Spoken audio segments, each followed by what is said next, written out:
As unbelievable as my story may sound, I promise I'm not trolling, and every word I'm about to write is the honest truth. I can't specifically remember what grade I was in, but I do remember I was in the middle school. I remember this detail because when this event took place, I was with someone that was only my friend during middle school years. After that, my friend moved away, and we lost touch. This story takes place on the outskirts of St. Louis, Missouri, during the 1980s. For reference, we will call the friend I was with Amy. It had been a fun day with Amy. My mom dropped us off at the mall, where we had been wandering around, window shopping, and trying on clothes. This was a very teeny mall in a small town on the outskirts of St. Louis. Because this mall was so tiny, it didn't have a lot of restaurants or even a food court. However, there was a McDonald's across the way. To get there faster, you would cut through a field that was between the mall parking lot and a street. Once you cut through the field and crossed the road, the McDonald's was right there. So Amy and I went to McDonald's, ordered our food, and sat down. We were eating our ice cream and chatting away when a man walked in and sat down at the table in front of us. The way we were sitting put Amy's back to him and left me facing his direction. Almost immediately, I began to get an uneasy feeling because not only did this man not order anything to eat, he just sat there the entire time staring at me with the angriest look on his face. He wasn't even trying to hide the fact that he was staring. I also remember he had piercing eyes that were bright blue. Now keep this in mind, this was before cell phones were abundant, so calling my mom wasn't an option. Also, being as young as I was, it never occurred to me in my childlike mind that I should maybe get the attention of an adult working there and ask to use the phone. All I can remember thinking was, this scary man is making me feel very uncomfortable. So Amy and I finished our food and ice cream. I had to use her head to obstruct the man's view of my face and whisper to her what he had been doing. I told her if he followed us out, we needed to run. Sure enough, as soon as we got up to leave, so did he. We rushed out the door as fast as we could. Then we began to sprint. I looked behind me, and he was getting into one of those boat-sized cars that they made in the 70s and early 80s. Lucky for us, there wasn't much traffic, so we were able to cross the street before he had a chance to get us. When we got to the field, I turned around to look to see where he was again. Before I go further, let me note that next to the field was a street that ran horizontally, the one we just crossed, and then to the left of the field was another street that ran vertically. The street intersected the one we had just crossed, so the field was basically in the corner of these streets. The street to the left didn't run in a perfectly straight line though. It ran in a diagonal direction that would eventually take you to the mall parking lot. This was good because when I turned around again, I could see that he was watching us to see where we were going. Next, he turned onto the street to the left of us and was driving very fast. He was definitely coming for us. Like I said, the street that ran diagonally took him in the direction away from us, but would eventually end up in the same parking lot. It was obvious that he was trying to get to the mall parking lot before we could get there, because the road he was on went away from us, and we were shortcutting it through the field, plus running as fast as we could. We were able to get inside of the mall before he could catch us. We got very, very lucky. Once we got inside the mall, we frantically ran up to the security guard and told him what happened. Shockingly enough, he blew our story off as an exaggerated tale of two dramatic middle school children. Things were much different back then. Today, if kids approach an adult with a story like that, the police would be called right away, and a description of the man and vehicle would be taken. Even worse than that, when Amy and I told my mother the story, she blew it off as well. My mother was emotionally neglectful, and was definitely not the best parent growing up. I had serious trust issues towards adults growing up because of many situations like this. I never felt protected by people that should have listened and kept me safe. I felt alone and unheard. This event being an important reason why I felt this way. But that's another story. So fast forward to a few days ago. My husband was watching a YouTube video about serial killers. I stopped dead in my tracks because as he was watching it, a familiar picture popped up on the video. One of the pictures of the men mentioned in the video was a man from McDonald's. I'm 95% certain it was him. His name was Tommy Lynn Sells. Let me add, I have an excellent memory and am definitely a visual learner. I suck at names but never forget faces. I can even remember a few people and events from when I was only 3 years old. This was such a scary event that I never forgot that man's face or the angry look that radiated off of him. It definitely stayed engraved in my young mind. No doubt that man was evil. My husband already knew my story. When I told him I thought that was the man who attempted to kidnap me, he was a bit skeptical, so together we decided to do a little further research on the guy. What came up only solidified what I expected. Tommy Lee Sells was killing people, sometimes young girls my age, and he was indeed killing people in the St. Louis area during that time. He was also working carnivals and traveling, killing other people in other states. Unlike most serial killers, he didn't have a type. Anyone he could get his hands on was fair game. He just liked the rush of killing. What made this creepier was, the mall that Amy and I were at had a carnival going on every summer in the parking lot on the other side of where we were. I can't remember what month it was when this happened, but I do remember the weather was hot. I'm relatively positive it was summertime. I wonder if he was working for that carnival. The picture of him on Wikipedia is exactly what the man in McDonald's looked like, even down to the same evil, angry look. I will never forget that expression. I've been mulling over and over this ever since. I don't know if I should contact the FBI with my story.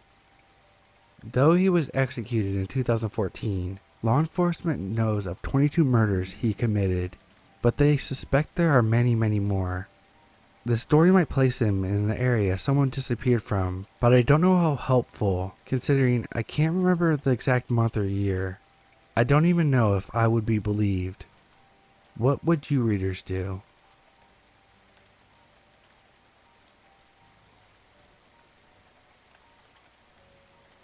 I'm a 35-year-old female, and my story takes place when I was 15, but it feels like yesterday. It was a day that would change my innocent youth forever. I'm from a little village in Ireland with a population of a few hundred. The nearest town is about 10 miles away. Growing up in rural Ireland was very idealistic. Summers were spent playing football with neighbors or going to the lake swimming till the sun went down. I was lucky that even though the population was small and the houses are far apart, my best friend's house was only down the road. So during those summer months, Mary and I were inseparable. My friend and I grew up with lots of brothers and sisters in a safe village. We were given a lot of freedom, and sometimes we're gone all day, only to come back before dark. It was the mid-90s, with no mobile phones, but our moms knew that we would be okay and look out for each other. One thing I liked during these summers, besides going to the lake and hanging out at each other's houses, was to go to town and look around the shops. The easiest way to get to town was to hitchhike, as there were no buses. Here in Ireland, we call it thumbing. Hardly anyone hitches now because most households have 2 cars and parents are a lot more protective, but back in the 80s and 90s, it was very common. Our parents were okay with it, but there were certain rules we had to follow. I'm not entirely sure who came up with these rules, but I assume our parents did. Rule number 1, never hitch alone. You must thumb with at least 1 or 2 friends. Number 2, never take a lift if there are 2 men in the car, but 2 or more women is fine. Number 3, never take a lift from someone in a van. There could be more guys hiding in the back. Number 4, this is the most important rule. When the car stops to pick you up, always ask the driver where they are going first. If you tell them where you're going first, they can pretend they're going the same place to lure you in. We were innocent, but had common sense, so we followed the rules down to a T. At least we tried to. My friend Mary and I used to hitch once a week during the summer. We would go to town with a population of a few thousand and look around the shops, eat ice cream, and hang out. When we got a ride, we had to make small talk with the driver, and as two shy 15-year-olds, this bit sucked the most. To make it fair, we took turns sitting in the front and did most of the talking. One day, we spent a few hours in town. It was pretty uneventful, so we decided to thumb back. At around 3 p.m., we went to our usual spot to hitch from, just on the outskirts of town. We were only waiting for about 5 minutes when a car pulled up. Before we could ask where he was going, he asked us first. My friend told him, and he said he was passing through our village on the way to another one. Rule number 4 broken, but he seemed nice enough, and we just wanted to go home. It was my turn to sit in the front seat. The driver introduced himself as John, a farmer, and was super friendly. He was dressed in a worn tee with holes in it. He had tattered pants and smelled like cow shit. The car was full of bits of straw and was old and battered, like the driver. He was about 60, had no wedding ring on. Don't ask me why I noticed these things. About halfway between town and our village, he asked if we heard a noise. We replied no. "There it is again. Sounds like a banging noise," he said. I didn't hear anything, so I just sat there quietly. "I think it might be the exhaust pipe. I'll have to pull over to take a look." He pulled up on a busy road and went to go take a look. "I didn't hear anything," said Mary. "He seems like a weirdo," I said. Call it intuition, but even though he was super friendly and chatty, I got a bad feeling from him. Next thing, he comes back to the driver's side and tells us that the exhaust is hanging down and was hitting off the road. He tells us that he needs help to tie it up.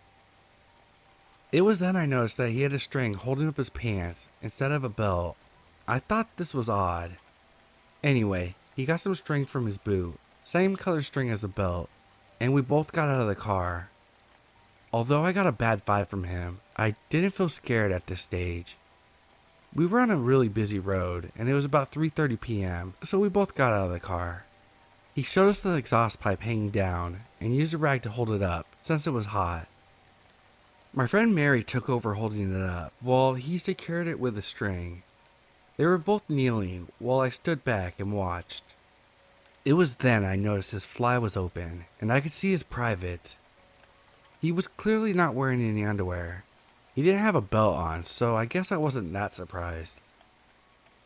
In my head, I thought, "Oh fuck, what is going on? Oh shit, oh shit."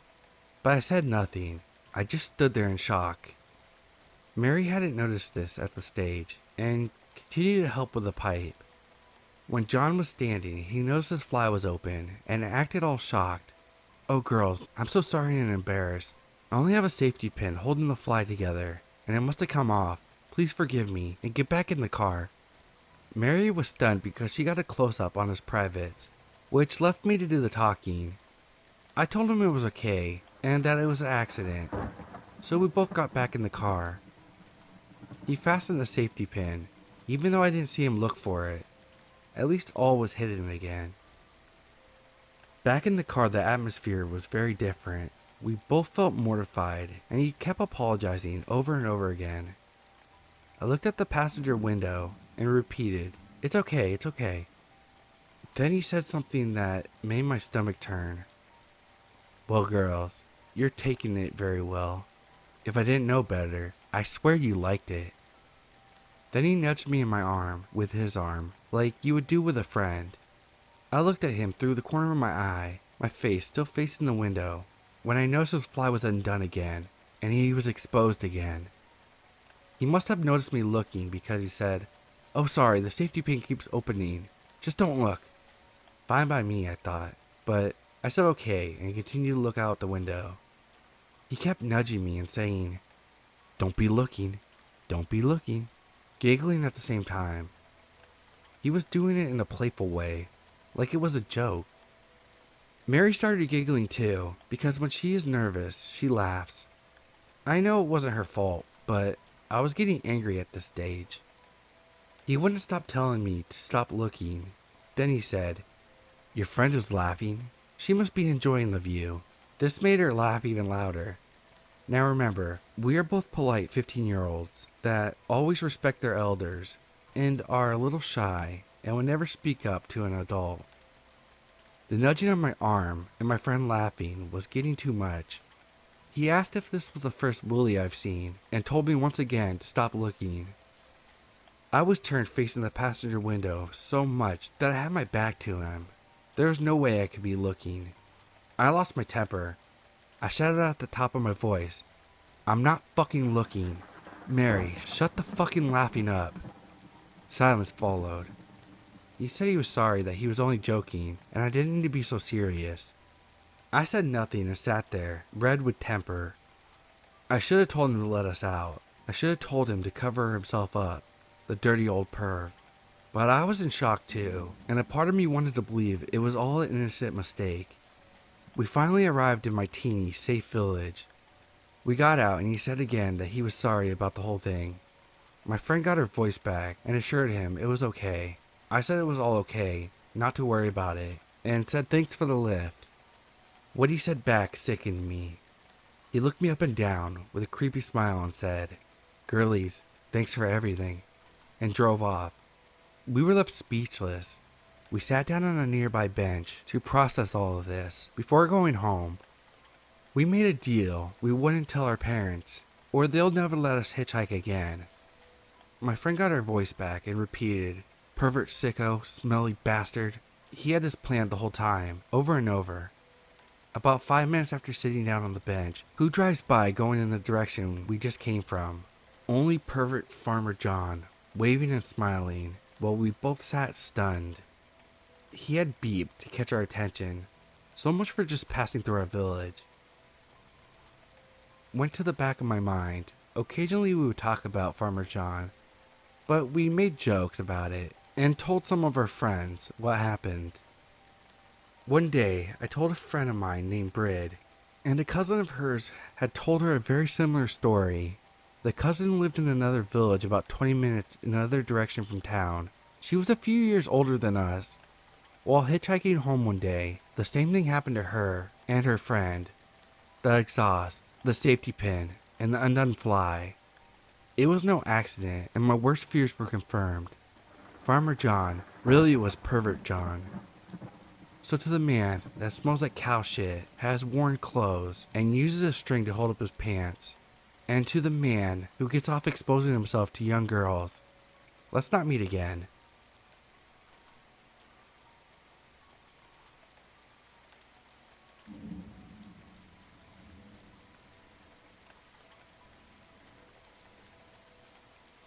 This creepy encounter happened to me almost 20 years ago, but it still gives me the creeps.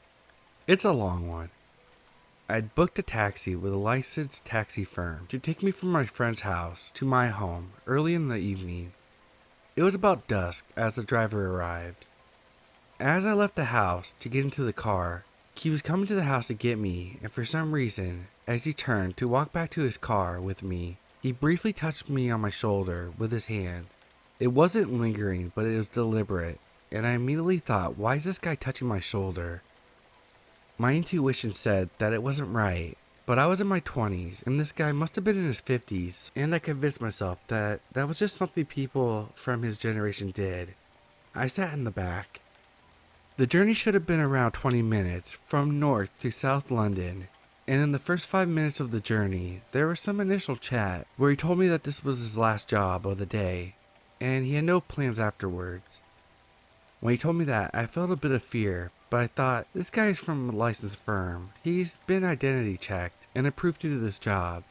His ID card with his name and photo and registration number was clearly displayed on the dash. He was from a firm my friend used regularly and had an account with, although she never met this particular driver. My logical brain told me that he was clearly traceable to me if he decided to do anything, so he just wouldn't take that risk. Plus it was an early evening in a very busy area that made me feel safe. Regardless, by this time we were already on the road. I spent the next 15 minutes or so of the journey looking at my phone. I really don't know why. Maybe I was deliberately trying to distract myself because I was nervous, but I felt my nerves were unreasonable. This was in the early 2000s, so the phone would have been basic compared to today's standards. But there must have been a game. I'm thinking snakes, or something on it to distract me, because I didn't look out the window for some time, until I noticed it was mostly dark. And when I did, I expected it to be very close to my home. To my horror, I saw that we were in some very deserted part of town I had never seen. This area was most certainly not on the way from my friend's house to mine. It should have been a straightforward drive through central London, and this was a very remote area, with what looked like an abandoned housing estate and abandoned cars. I looked at the driver to ask where we were, but before I had a chance to say anything, I noticed that he was repeatedly looking left and right down the dark alleyways we were gonna pass, and I noticed we were slowing down. I also noticed he was breathing weird, very audibly, like he was sort of pumped, wound up kind of way. That's when this overwhelming sense of knowing hit me. He was looking for a deserted place to stop. At that point, a very clear voice in my mind told me that he was gonna rape and kill me, and I had to think fast. I blurted out, "I don't know where I am." He didn't say anything. I then said words to the effect of, "My friend asked me to call her when I was home safe, and I should be home by now, so I need to call her and tell her I'm not home safe, or she's gonna call the firm and call the police, because she's really over the top like that." This must have jolted him into thinking about the consequences of whatever he was planning to do. These really were the early days of mobile phones, and not everyone had one then, especially the older generation. Perhaps it was a lifeline he hadn't considered I might try to use. With that, he turned out of the abandoned area, and we came back to the main road, and after a while, I saw places I recognized, and we were heading towards my home. He said, "I'm sorry if I made you worry." But there was something weird about the way he said it, and that wasn't the end of it. When we got close to my home, I decided I did not want him dropping me off at home. I lived with my sister, but she was staying at her boyfriend's house that night, and we lived in a communal block. I was concerned he might come in the main front door and try to access my flat. So I said I realized I didn't have milk at home, and if he could drop me off at the store in the next street. He agreed to do this, obviously. I entered the store and hung around there for a bit. I remember being completely broke in those days. My friend even paid for my ride via her account. I did have milk at home, and certainly wasn't gonna buy some unnecessarily. So after a few minutes, I left the store and walked the 3 to 4 minute way back to my flat. As I approached my flat, it was completely dark now, and the area around my flat was poorly lit. As I approached my flat, I saw a car parked facing the main door of my flat, and thought, "Oh my god, it's him." And I knew he would clearly be able to see I had no milk, as I didn't even have a bag on me, and he would know that I was lying. As I passed the car, I couldn't bring myself to turn to look at him. So I got my keys out, quickened my pace, and entered quickly. Once in my flat, I plucked up the courage to look out the window, and sure enough, it was that guy. He had driven from where he dropped me off to my flat, and sat in his car staring at my flat. Just then, my friend called, and I told her I had just got home. She couldn't believe how long it had taken, which was around an hour when it should have been 20 minutes. I explained the whole thing to her, and as I was on the phone with her, I looked out the window again, and he was finally gone. I didn't report any of this at the time, and from my safe vantage point of 20 years down the line, I regret it. At the time, I still doubted my gut instinct, even though I had a strong sense of knowing in the car. After I convinced myself it was fleeting hysteria, and my logical brain returned. My logical brain also told me that if I reported him, nothing would be done because he hadn't actually done anything that I could prove, and if he admitted the detour, he could just say he took a wrong turn, and could have denied returning to my flat.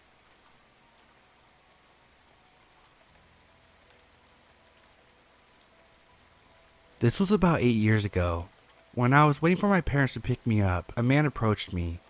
He asked for directions for a specific supermarket, which was strange because everyone knew where the supermarket was located, but it was nowhere near our location, so I was really weirded out that he was asking me to give him directions for some place that wasn't even close by.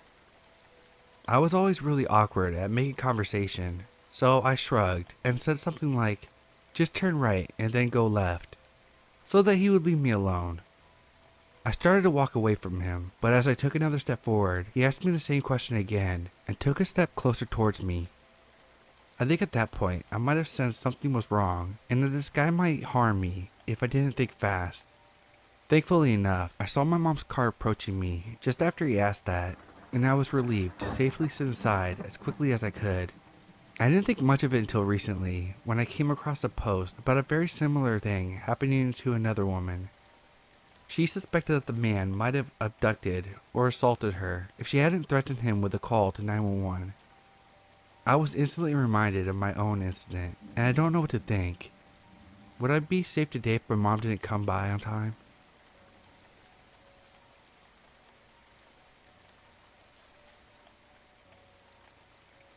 I'll just get right into it. I moved to a large American city back in February, and this happened one of my first weeks living here. I got onto a pretty crowded subway on my way home from work. A lady got on and sat down next to me. She looked in her mid-30s and was pretty and put together. Two girls got on right behind her, and I immediately noticed her watching them. Pretty much straight away, she started talking to them, saying, "Oh, don't touch the subway pole. That's gross." Pretty normal so far, and considering how forward she was being, I figured they knew each other. But she kept going. "No, seriously, don't touch it. What's your names? Where are you from?" Still not too weird, yet I started feeling nauseous. It seemed off. She was too persistent. They answered all her questions at first, but when it got into more personal, "How old are you? 14 and 15? Are you sisters? Where are your parents? Where are you staying? Times Square." She tried to figure out exactly which hotel they were staying at. They would dodge the questions or answer vaguely. They were visibly uncomfortable. When she asked them for their room number, they turned their backs to her. Meanwhile, I wanted to say something, but I'm new here, and I'm freaking out. I would have just brushed it off as some weird lady being too friendly, but the alarm bells were going off, and everything felt wrong. I felt like if I stepped in, maybe she would turn her sights on me. I'm also a younger looking girl. In retrospect, of course, I wish I'd stepped in the moment I was frozen and trying to downplay the whole thing in my mind. It's that feeling of panic when you're not sure if the panic is justified. Also, she would mumble something under her breath every so often, but I couldn't hear what she was saying. I didn't see a phone, but there may have been headphones under her hat and scarf that I wasn't aware of. Also, I should note that the subway was packed at this point, so it would be very difficult for the girls to move away from her. I'm assuming that the girls got the attention of the lady in front of them, sitting across from me, and signaled for help, because she started pretending to be their mom, answering questions for them, though the creepy lady was still directing her questions to the girls' backs. I don't think she had been paying attention the whole time, because she seemed to be more confused than alarmed or concerned. The fake mom's answers were contradicting the girls' answers from before, and the lady didn't like that. She started grilling fake mom, saying, "I thought you were from Florida. The girl said that their parents are back at the hotel," among other things to show that she knew this wasn't really their mom. So the Times Square stop rolls around, and lady's like, "Girls, this is your stop. If this is really where your hotel is, get off now." And she started to stand as they get off as well. They're completely ignoring her now with their backs turned. At the next stop, they hurry off with the mom lady, almost running, and of course, to my horror, creepy lady jumps up to follow them out. That's everything I can recall. Once I had a few minutes to process everything, I had a panic attack. I got back to my apartment and cried. Like the title says, it still messes with me months later. I have some general anxiety, but I don't usually fixate on things like this. I think what gets to me is my instincts were telling me that this wasn't your average subway weirdo. This seemed bad, like possibly sex trafficking or something. The way she was so persistent, even though there were witnesses, even though this mom figure stepped in to help. Who was she talking to so quietly? What do you guys think? Weird lady, motel scout, or something worse? Thanks for listening. I feel a bit relieved to get this off my chest.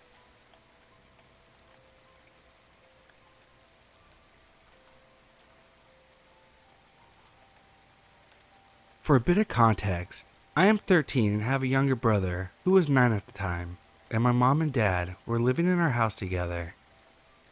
Every now and then my brother will ask me to lay in his room with him. It usually happens if he can't sleep, is scared of something, or just wants me to lay with him and watch a movie sometimes. So this story happened on some day around June or July. It was late and I couldn't sleep. I was so tired, but for some reason I couldn't bring myself to fall asleep. It was like something wanted me to stay up. I was squirming around, trying to get comfy, but it wasn't helping much. Our upstairs is arranged like this. When you walk up the steps, there's a hall. The first door on the left is my room. First on the right is a storage room. The second on the left is Dennis's room. The second on the right is my parents' room. Finally, the door at the end of the hall is the bathroom. So I was laying there trying to sleep when I heard a door creak open and then shut from downstairs. I thought it was really weird, but figured it was just my mom, who usually stays up late. I was paranoid and tired, so I texted her just in case. What she replied with really freaked me out. It was something along the lines of, "No, I'm in bed. So is your dad. Why?" My eyes widened, and obviously I was pretty freaked out, as I was hearing footsteps by now. I told her what happened, and she told me it was just my imagination, and to just go to sleep. I was skeptical, but I listened and tried to sleep. Then I heard more footsteps and other noises, so I texted my mom again. She said she heard it too now. I wasn't crazy, which calmed me. Then again, that meant someone was downstairs. I texted her, getting panicked. She walked into my room, and she was pretty panicked too. We stood there until we heard a crash. That's when we both absolutely freaked out. I started pulling my hair, trying to think of what to do, as she ran to my dad and started shaking him awake, saying, "Get up! Wake up! Someone's in the house!" He got up quickly, grabbing his BB gun. We didn't have a real gun, but it looked exactly like a pistol. He carefully walked downstairs, and I heard running as he left our vision. I got my phone ready to call 911. But then, my dad yelled up, "Nobody's here. The cat's laying in the dining room." I was very confused. My mom chuckled. It was just a cat. I didn't believe that at all. I shook my head, explaining that the cat wasn't big enough to make all that noise, let alone open and close the front door. My dad came back upstairs and said he checked the entire first floor. I asked if he checked the basement. He said no. "Wow, I bet they ran into the basement and hid when they heard you," I said, worried. My mom insisted no one had been in the house. I sighed, but grabbed a pipe. I don't know where it came from, but I still have it, and use it for cosplay sometime, and I laid down. I fell asleep that night, but could have sworn that I heard the door close once more. That night still gives me the creeps.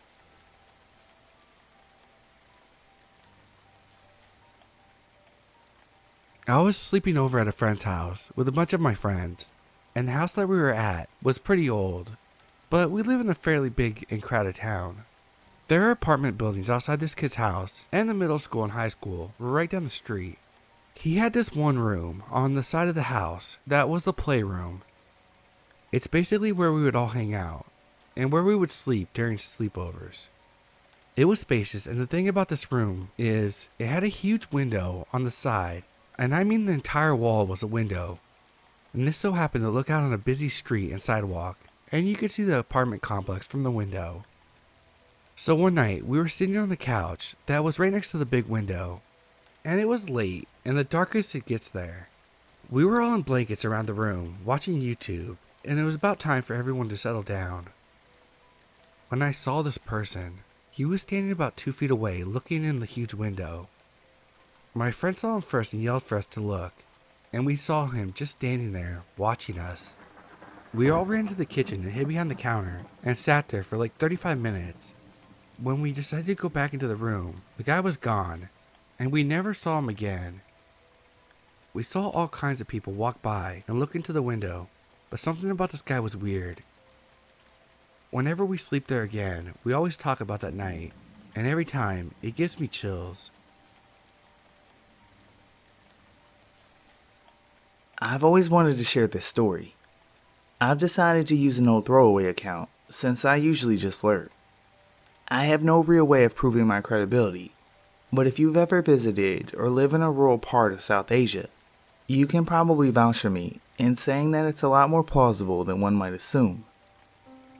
My mom was born and raised in the UK, but she is of South Asian descent, and since I'm mixed, she tries really hard to make sure I'm in touch with my culture.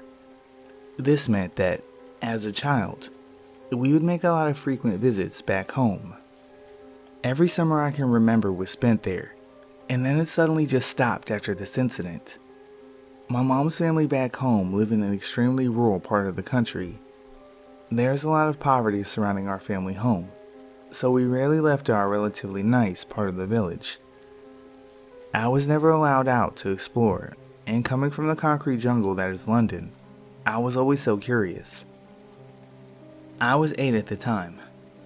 One of my uncles from a neighboring village would often visit with his children, and when they did, my mom would let me go with them to a small hut-like shop that sold sweets and snacks, like 15 minutes away from the family home. My cousins were 11 and 19 and both male, and it was broad daylight.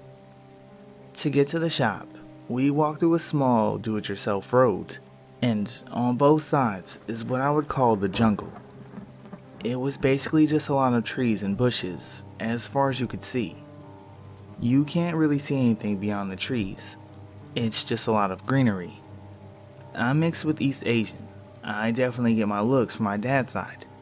So being an obvious foreigner in a rural part of back home meant that I was pretty used to strangers staring and asking me questions. I was also used to creepy men that would tell me I was beautiful because I had pale skin. My mom warned me about these men and made sure I knew to stay away from them. So, the road to the hut was paved with creepy people making creepy comments, and my cousins basically telling them to leave me alone, in less than pleasant terms. There was also a group of young guys. Some of them had motorbikes, and some were just chilling. One of them waved at me. He seemed friendly enough, so I just waved back and went about my day.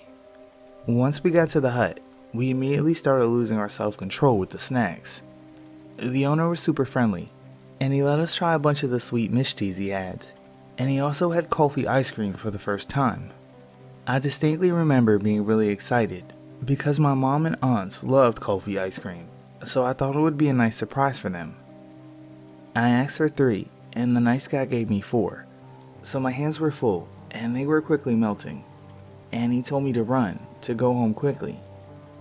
I told my cousins I would get a running start, and once they finished, they could catch up. I would still be in their line of sight, plus it was daytime, and it was a busy road. I start running back. There were a few older aunties that stood at the top of the road, and something about their presence gave me a sense of security. I felt a lot safer knowing they were there, and paired with the fact that my cousins were able to see me clearly, I felt comfortable enough to just walk back leisurely, minding my business and eating my ice cream. I passed back by the group of guys, and the one that waved at me came over. He said, "You're X's niece, right?" X being my uncle, and he jokingly took one of my ice creams and said, "She got an ice cream for Mama." Mama means uncle in our language, and so I just assumed he was a friend of my uncle's. He asked me when I arrived, and how I was liking the country. He was so friendly, and he didn't look like the stereotypical creep. When I said I was going to go home, he said, Why don't you let your uncle take you? You can ride on my motorbike. I think that's when something clicked in my mind, that maybe he wasn't the friendly uncle I thought he was. That's also when I realized I was pretty much circled in and surrounded by the group of men. It's also when I realized that I could no longer see my cousins or the group of old ladies at the top of the road, which also meant they probably couldn't see me. I wish I could explain in words how helpless and afraid I was. I had all the threats in the world explained to me by my mom in a country where I knew I was vulnerable and had to be cautious, and I still managed to find myself in a dangerous situation. Luckily, my cousins came running and shouting, and the guys ran off into the jungle. When we told my family what happened, I was basically put on house arrest, and my mom refused to let me out of her sight.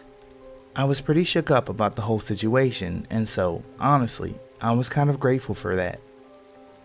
I put it down to my paranoia, but at the time, I would get overwhelming feelings of being watched. Our village is quite small. Like amongst them, it's an everyone knows everyone sort of thing. My uncle is also a big community figure, and he's very well known amongst the villagers, which is why the men probably put two and two together, that I was his niece. Having foreign family over is usually a pretty big deal, and having a niece that is mixed race is also a very big deal.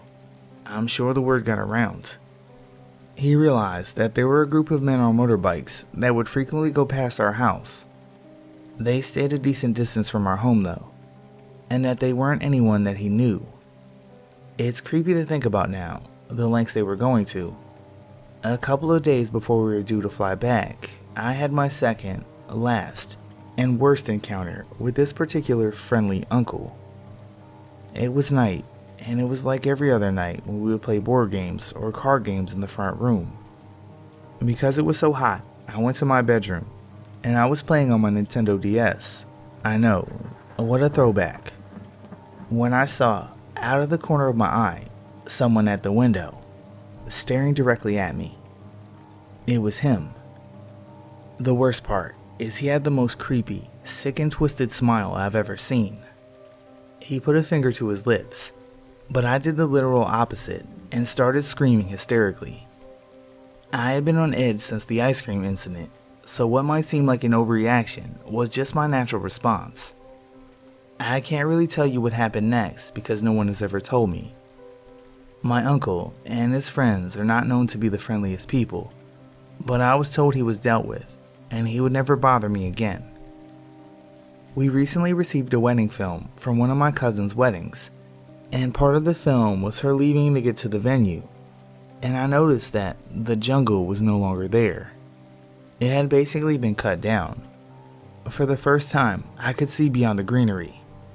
That's when my mom explained to me that my uncle had it cut down not long after that particular visit because of what they called the head cutters. My entire life, I've wondered what would happen to me if I'd got on that motorbike, but now I know with reasonable certainty what his intentions were. During that time, a gang had been kidnapping beggar children. It took a while for the village to realize because it's not unusual for beggar children to go missing. When we were there, people were vaguely aware that it was becoming a trend. A couple of months later, a head was found. It became known in our village, but people tried to keep it quiet to avoid getting a bad name. The problem went away once a lot of the greenery was cut down, so there was nowhere left to hide. But it's also when they realized the magnitude of what had happened. The weird thing is, I've known about the head cutters for a while. I knew it was something that had occurred in our village, but for some reason, until recently, I never put two and two together. But now that I have, I often think about what nearly happened to me. But more importantly, what happened to a handful of children in our little village. I think about the fact that, beyond our relatively small circle, no one thinks about them, and no one is haunted by their deaths. So, creepy uncle with the motorbike, let's not meet again. And I hope no one has the misfortune of meeting you ever again.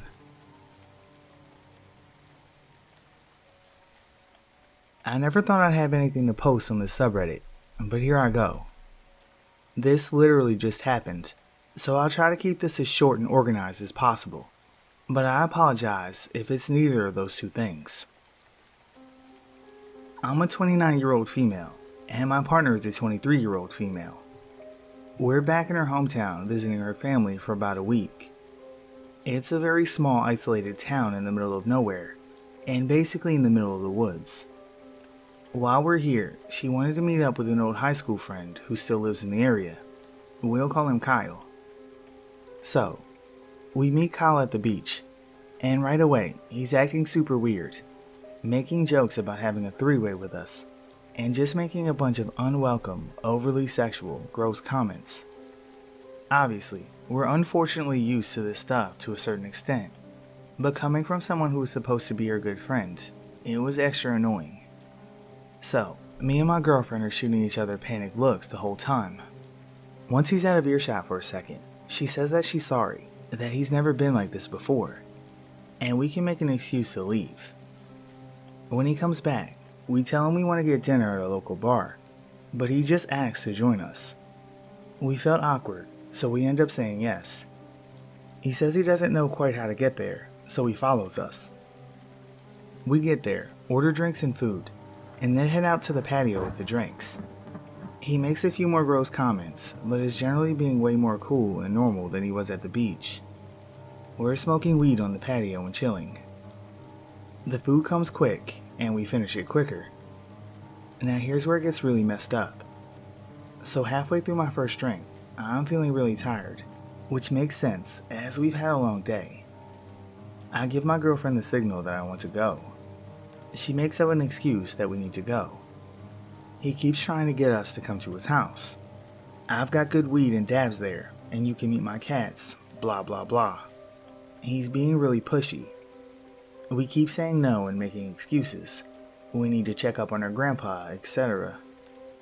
So finally, we get in the car and say goodnight. We've parked next to each other and walk up and into the cars together while saying our goodbyes. When we get in the car, my girlfriend informs me that she wants to stay at the bar, but fake it like we're leaving because she doesn't want to chill with them anymore, understandably. So we're sitting in the car waiting for him to leave first, and when he signals for us to roll down the window, we do. He says his GPS is being funny and asks if we can lead him to a main road. To be fair, we are in the middle of nowhere, so this didn't seem too outlandish. So, obviously, staying behind at the bar was out. So in the car, we're talking about how pushy he was being, and she admitted she feels weird driving right back to her grandpa's house, so we should drive into town until we lose him. He's behind us for a long time, even way after he should have gotten off on his exit. We think it's weird, but we weren't sure what to do. So, finally, we get on a 2-lane road, and he pulls up next to us, and he's waving a phone, which is clearly my girlfriend's phone, in the window. We pull over. He gives her the phone back, chats for just a few seconds, and then leaves in a hurry. Here's the part that makes my skin crawl. We know she had her phone. I saw her put it in her fanny pack, which was on the table, along with my phone and her weed, a few minutes before we left the bar, as we were preparing to leave. She didn't take it back out. There's literally no way she could have left it at the bar. More importantly, he got in his car and left the bar at the same time as us, meaning he had to have already had the phone when we were leaving. It's not like we left the bar first and he saw it left on the table or something. He literally had to have been walking to the cars with us and calmly saying goodnight with the phone already in his possession. Now the kicker. Apparently, unbeknownst to me, my girlfriend had tasted a very weird bitter taste in her straw at the bar and was already suspicious, especially with the way he'd been acting. This is why she wanted to stay back at the bar, to get away from him and stay in public where she felt it was safer. So when he walked up to the car to return her cell phone, she very casually and deliberately flashed the knife that she kept for protection in her jacket. I didn't know at the time that she had done this, so that's why it left so quickly. Obviously, I was annoyed with her for not telling me her suspicions sooner, but she just didn't want me to panic. I'm really shaken up. A few things are clear. 1. He stole my girlfriend's phone, and it seems like he did so that we'd be forced to pull over on a dark road in the middle of nowhere. 2. He quickly ended the conversation and left when my girlfriend flashed her knife. They've been good friends for almost 10 years. If he wasn't planning on doing something malicious, I feel like he would have acted confused about the knife, or said something like, "What the fuck? Why would you flash a knife at me? What is this, a bad movie?" Or something like that. But instead he just booked it, which tells me he knew exactly what she was doing, reacting to a threat and preparing to protect herself and me. 3. He probably spiked our drinks. My girlfriend noticed a weird taste in her straw right away and chose not to finish her drink. I finished half of mine and felt very tired. A few more things. I just don't know how he managed to nab the phone without us knowing or noticing. It doesn't really make sense, but he did. Me and my girlfriend both remember her putting her phone in the fanny pack perfectly. We also have no idea how he could have spiked our drinks, unless he was working with the bartender, but we were the ones who suggested that bar. I don't know exactly how he did it, but I think I know why. And for that reason, my girlfriend's now ex-friend, who made creepy sexual comments, probably tried to drug us, and stole her phone in order to get us alone on a dark road. Let's not meet again.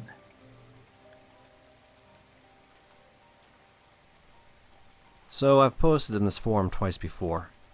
Once about a really weird guy who latched himself onto me during college, and once about my stalker, a situation that went on for years. This is the third and final thing that happened during that time. Seriously, all three situations overlapped, and I was just like, I must be doing something wrong in my life. But anyway, on to the story. So this was really before catfishing became a term we used, though the act itself has been around as long as social media has. This was back during my freshman year of college, and it was during the MySpace era. In college, I made friends with someone in my honors colloquium class, and she in turn introduced me to many of her other friends, who then became my friends.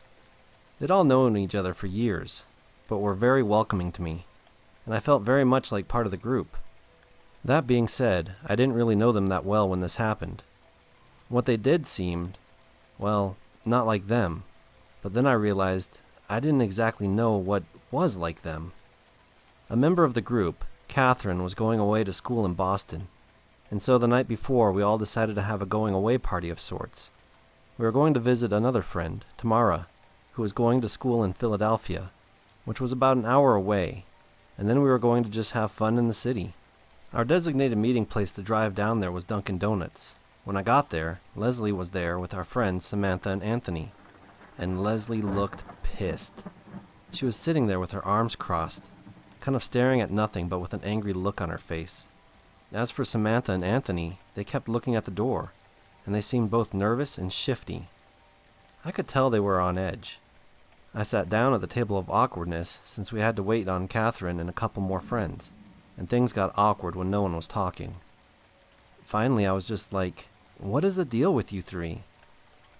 Leslie replied, "You should ask them," gesturing to Anthony and Samantha. They suddenly looked guilty, but before they could answer, the door opened again, and they both went from looking guilty to anxious and mildly scared. I looked at the door and saw just a normal guy, pretty nondescript. When he walked in, he just kind of glanced around the room like he was looking for someone. Anthony and Samantha wouldn't say anything. Leslie just kept huffing and shaking her head, and all three kept looking over at this guy as he sat down.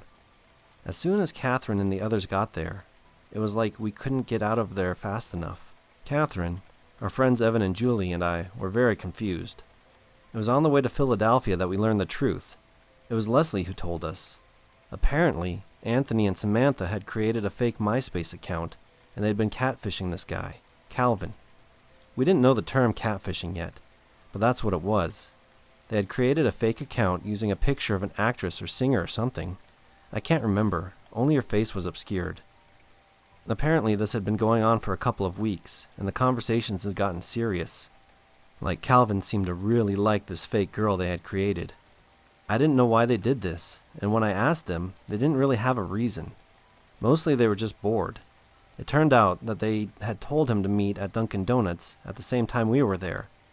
I think that once he showed up, Anthony and Samantha realized that this wasn't just a game, that Calvin was a real person with real feelings. And I do think they felt badly about what they had done, but it was too late. They couldn't take it back. There was no reason they had chosen Calvin. He was just some random guy they had picked. I guess Leslie had found out about it a couple of days prior and told them to end it. And that was why she was so angry at them, because they had told her what was happening, that Calvin was supposed to be there. And after that, I never really saw Anthony and Samantha in the same way. These weren't really people I wanted to be friends with, especially when I saw the messages and saw how much they had gotten Calvin to like her. I thought this would be the end of it. I was wrong. About a week later, everyone came to my house for pizza and just to hang out, and Samantha and Anthony told us that they had gotten messages from Calvin. I didn't think much of it because I already knew he had been messaging their fake account, wanting to know why she had stood him up, and he seemed upset, especially when this fake girl stopped replying. But no, that wasn't what Samantha and Anthony meant. He hadn't messaged the fake account. He had messaged their accounts. I remember them telling me that. My sharp intake of breath, the way my heart rate increased, that unnerved me. The messages were more of the same, but also Calvin made it clear he knew what they had done, and he seemed even angrier. Anthony in particular got a very long, furious message from Calvin. I don't want to say that I thought they deserved it, but honestly, they had done a shitty thing, and there were some consequences. I figured it would die down in a couple of days. It didn't. A few days after Calvin had messaged Anthony and Samantha, he started messaging the rest of us who had been in Dunkin' Donuts that night. Now this really scared me. Keep in mind that I was already dealing with my other stalker situation, so I was understandably on edge, and this guy had found me. I didn't know that much about computers, but I thought he must have traced Anthony and Samantha's IP address or something, since they'd used their own computers for the account. But when it came to the rest of us, we didn't understand. How had he found us? My theory is that once he found Anthony and Samantha, he looked through their friends and recognized us from our pictures, but I don't know for sure. All of his messages came on MySpace, so at least he wasn't texting us and stuff. But still, his messages were very angry. He kept saying things like, "How could you do this to me?" and "You made a fool of me, how dare you?" I thought about replying, but Evan had done that already, telling Calvin that we weren't responsible, and he didn't believe him. Honestly, Evan totally sold Anthony and Samantha out, but we figured that Calvin already knew that they were ringleaders. He just didn't know that they were the sole perpetrators, instead thinking we all had a hand in it. I figured there was no point to defend myself since Calvin didn't believe Evan when he tried. This went on for a couple of weeks, and it seemed like Calvin was getting increasingly angry the more we ignored him, because that's what he said we were doing. Finally, I had had enough, and was just like, for fuck's sake. I replied and told him again that we weren't responsible, corroborating Evan's story. I didn't actually put all the blame on Anthony and Samantha, but I told Calvin that it was just a couple of people in the group. Then I apologized, though I think that only made him angrier. He didn't believe anything we said, so I blocked him. We all did. But he just kept making new accounts. In 2 weeks, he probably made 3 different profiles, in addition to the one he had had at the beginning.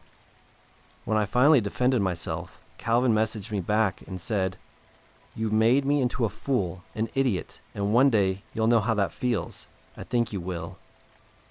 Maybe it was because of everything else that had happened with this guy, but that sounded like a threat.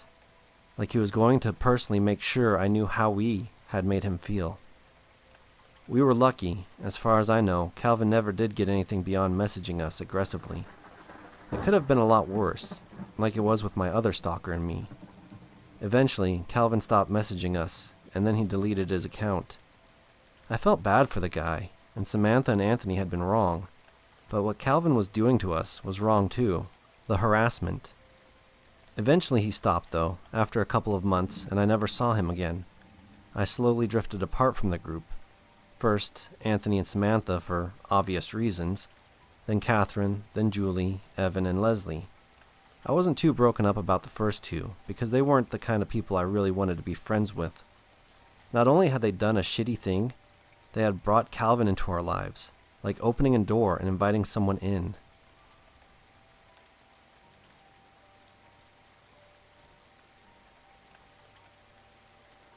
It was easily the most traumatizing experience I've had. I was in this group on Facebook where people share different kinds of stories, mostly funny stories. I usually post comments there using my dummy account, and most of the people there use dummy accounts as well. I had a fun conversation with this guy using a dummy account named Luffy, who claimed to be 21 years old. We exchanged messages on Facebook without actually adding each other. We both found out that we lived nearby each other, so we decided to meet up and have lunch in a mall near our school. I chose a place to meet where it's really crowded. Since I had a dress rehearsal for a play, he told me that he would wait for me in a burger stand near our school. The night before, we sent each other pictures. I was excited to meet him since he looked pretty fun to hang out with. By 4 p.m., I stood beside the burger stand. A heavily tinted red car stopped at the street in front of me. Then I received a text message from him asking me to go inside the red car. Since I've read a lot of stories here on L&M, I decided to go with my instincts and sent him a text saying that I wouldn't get in the car unless he came out and showed himself. What happened next made me promise myself that I would never meet anyone from the internet ever again. A man, most likely in his 30s, got out of the car and started to clutch me by my arm and kept tugging me. I screamed like I have never screamed before, making it noticeable since there are civilians there as well. The guy who watched over the burger stand came to us and asked what's wrong, clearly concerned. "She's my daughter. She's in big trouble. She ran away from home," were this creep's defenses. I denied it every time, and the burger guy told him that he would alert the guards from our school. That's when Luffy let go of my arm and went inside his car, muttering to himself, and drove away. When the guards came, I told them everything, and I was never let out of the school that day without my guardian picking me up. So, Luffy, whoever or wherever the fuck you are, let's not meet again. It was a typical Tuesday night. My girlfriend and I had just finished dinner, and we decided to treat ourselves to some frozen yogurt from the local place about 12 minutes away on foot.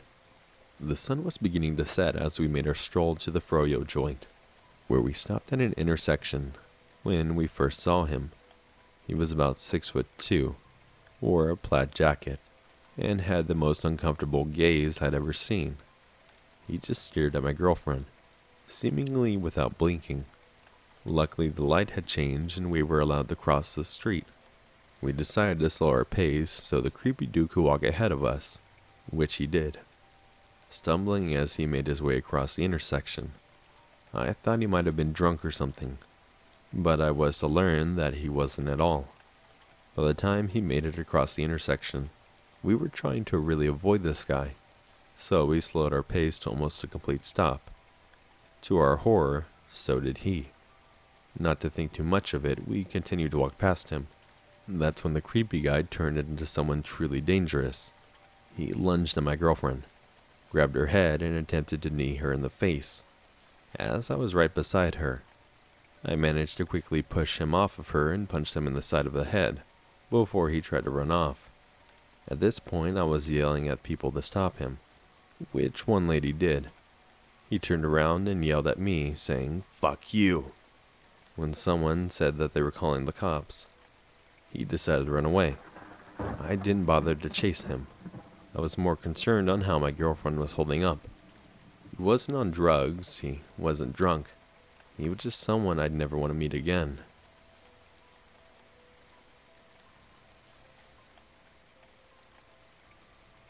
So this happened to me almost 7 years ago now. I should give some background info before getting into things. At the time this all happened, I was around 16 years old, and had a friend I'll call Karen, who was dating a boy named John. At this point in time, Karen and John had been dating for maybe 6 months, and after going out with Karen and John on many occasions, they decided that they wanted to hook me up with John's friend. We'll call him Cameron. At this point in time, I had met Cameron in person once. He was nice, so I gave him my social media, and we chatted a couple of times. It's important to note he didn't have my number, or know where I lived. Now it's time for the story. Fast forward to one night, maybe a week or two after I met Cameron. I'm laying in bed. It's around 2 or 3 in the morning. I get a call from an unknown number. Thinking, why in the hell is an unknown number calling me at this time of night? I decide to answer it and see who it is. So I answer the phone and say hi, and the man responds saying hi back. Since I didn't recognize the voice on the other end, I ask the person who they are. Instead of giving me an answer to this question, the man on the line tells me to look outside my window.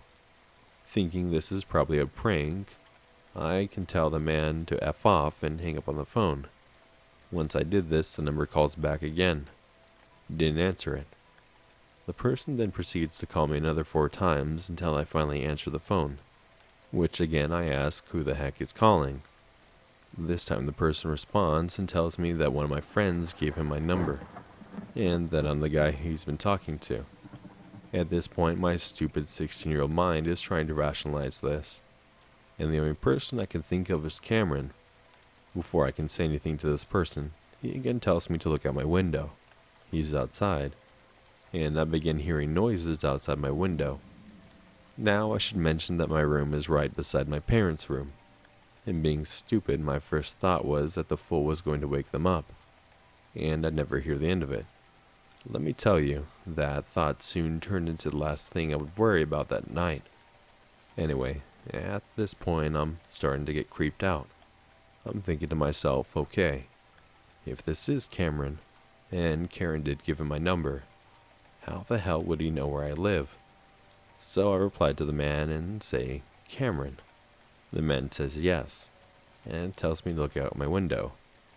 I replied telling him to go home and hang up the phone again. Weirded out, I decide I'm going to get up and go into the basement and call Karen, so that hopefully my parents don't hear me talking from my room. This is really important because to get into the basement I have to pass a door that's partially made of glass. So I get downstairs and call Karen, and she answers clearly half asleep. I tell Karen about the unknown call, which I'm assuming is from Cameron, and how he is telling me to look out my window because he's outside. And on top of this, I can hear someone out there. Karen, now clearly awake, tells me that she's never given Cameron my number or address, and calls John quickly from her phone to see if maybe he did. At this point, John answers and tells Karen that not only had he never given my information out, he is with Cameron.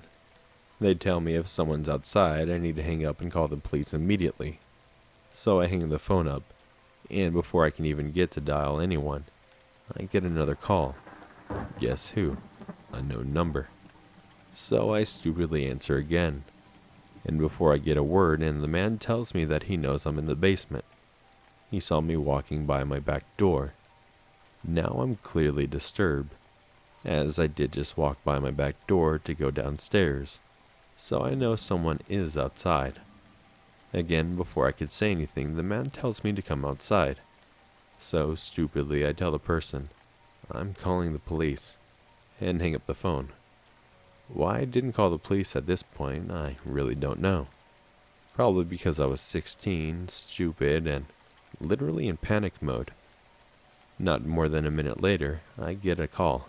Unknown number. I answer again, and the man tells me to come outside, and he's coming inside to get me. Clearly panicking at this point, I have this deep gut feeling that if I go outside, I'm never coming back.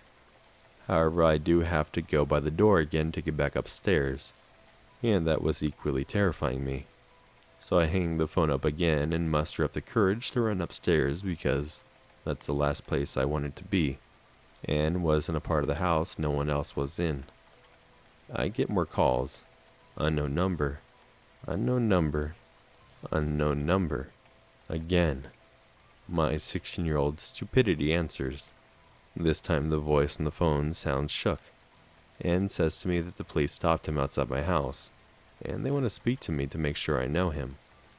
The phone then gets passed off to someone who identifies himself by name, and with some title I no longer remember, and asks if I know the man outside my address. He says my house number and street. I quickly tell the voice on the phone I don't have any idea who the person calling me is, and hang up the phone. Never got another call again. However, I did sit there all night holding a bat, and had problems sleeping for months. I should also mention, I didn't have any real friends at this point in my life, and looking back on this night, I thought maybe this was a prank taken too far. However, I begged the few friends I did for months to admit that one of them were the person pulling this off. Until this day, they all insist that none of them did this. So whatever got this person to stop calling me, thank God. And to the unknown caller, let's not meet.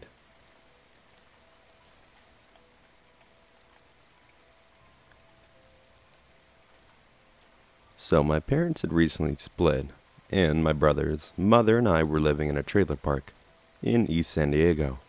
The way the double wides were situated, everyone had sort of a mini garden in front of their plot, only about 4 by 3 feet, roughly the size of the inside of a standard closet. If I remember correctly, we had a basketball hoop situated in ours, and I would play basketball in the streets constantly at that time. I remember the first incident like some sort of fever dream. I shot a basket and missed, and it rolled into my neighbor's mini garden plot. Not a big distance, since all that separated them was one carport. I run over to fetch it. I would also like to add she wasn't growing anything, it was just a square of dirt.